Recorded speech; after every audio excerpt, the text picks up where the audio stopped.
อารูสบายดีที่19เอาล้างแล้วล้างแล้วล้างแล้วล้างมาสัมจิมาเนาะทีมงานเฮาเอาอาบน้ำอาบในมันสดชื่นเนาะรถก็สดใสคนก็สดชื่น หลายคู่หลายคน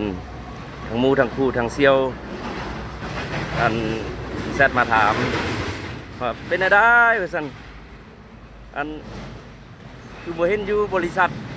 เติมน้ำล้างรถแล้วช่วงนี้ว่าซั่นอธิบายหน่อยหนึงเด้อ ตอนนี้คือหมายความว่าค่อยค่ายหุ้นออกไปบริษัทนี้ออกไป 30% แล้วถือว่าค่อยยังเหลือ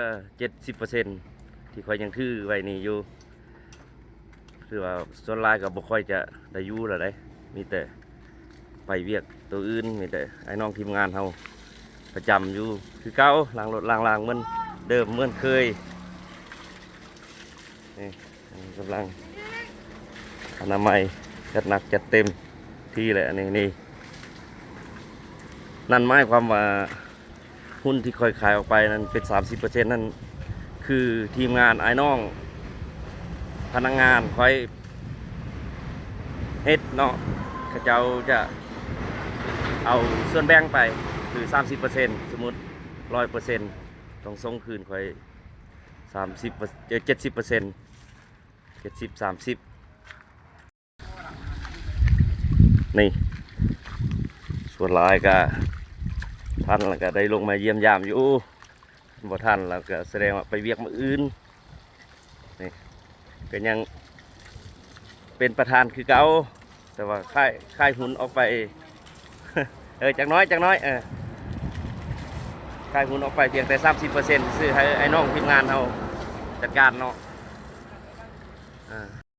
ว่าไปว่ามากับแบบเดียวเมาเฮ็ดประมูลเฮ็ดสันซะประมูลมือหนึง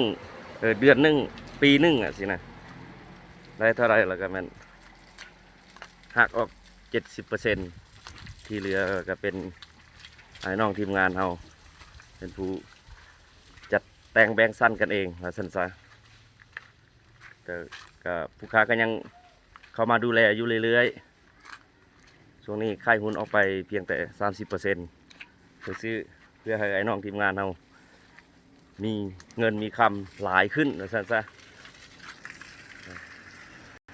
มีหลายคนถามเนาะ โอ้บ่เห็นอยู่บริษัทนี่โดนแล้วบ่เห็นล่างรถโดนแล้วท่านอธิบายจะแจงละคือค่อยว่าแหละแบบเปิดประมูลแล้วเขาจะประมูลเฮ็ดละ70 30ค่าหมายความว่าหุ้น30มันขายให้ทีมงานไอ้น้องเฮา